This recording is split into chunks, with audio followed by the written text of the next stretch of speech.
Ni wakati mwingine tena, mtazamaji wa Zone Media, tunakutana hapa kujuzana yote ambayo yanajiri katika anga za kimataifa, na hapa tunamzungumzia rais wa Marekani Donald Trump.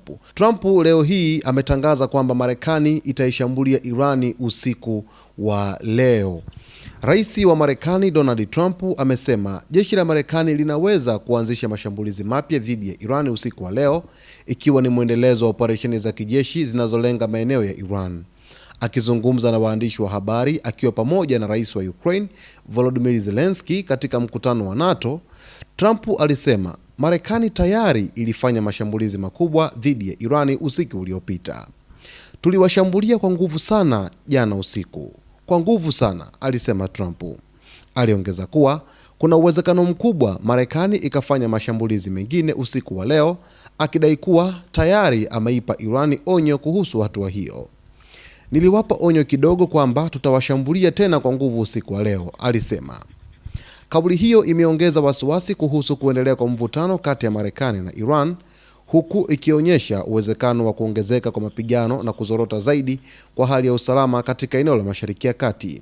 Baada ya Marekani kufanya mashambulizi usiku wa kuamkia leo, yani ilikuwa ni usiku wa Jumanne, sasa kuamkia Jumatano, rais wa Marekani Donald Trump ametangaza kwa mara nyingine kwamba huenda Marekani ikafanya mashambulizi mengine dhidi ya Irani. Na mwendelezo wa kauli hii unafuatiwa na kile ambacho amekizungumza kwamba makubaliano ya MOU, Memorandum of Understanding, kati ya Marekani pamoja na Irani yamekufa rasmi, kwa sababu amesema hana nia ya kuendelea kunegotiate, yani kukubaliana na Irani kwa kitu chochote. Hataki kuzungumza nao tena. Amesema kwamba mazungumzo kati ya Marekani pamoja na Iran au kati yake yeye na Irani hayana maana tena, kwa sababu hakuna kinachofikiwa hadi hivi sasa. Hivyo kwa muktadha huo ni kwamba ameashiria mwendelezo wa mashambulizi mengi zaidi dhidi ya Irani, na katika ishara zake Trump ameeleza wazi kwamba nia yake ya kuishambulia Iran usiku wa leo huenda ikaendelea kutokana na kwamba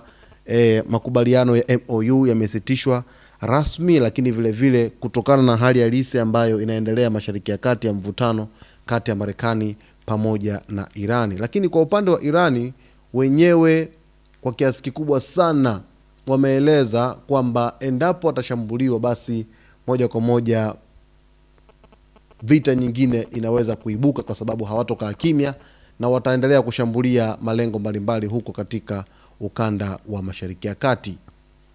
Basi kwa taarifa zaidi, mtazamaji wetu, endelea kuungana nasi hapa, nitakujuza yote ambayo unapaswa kuyafahamu katika anga za kimataifa.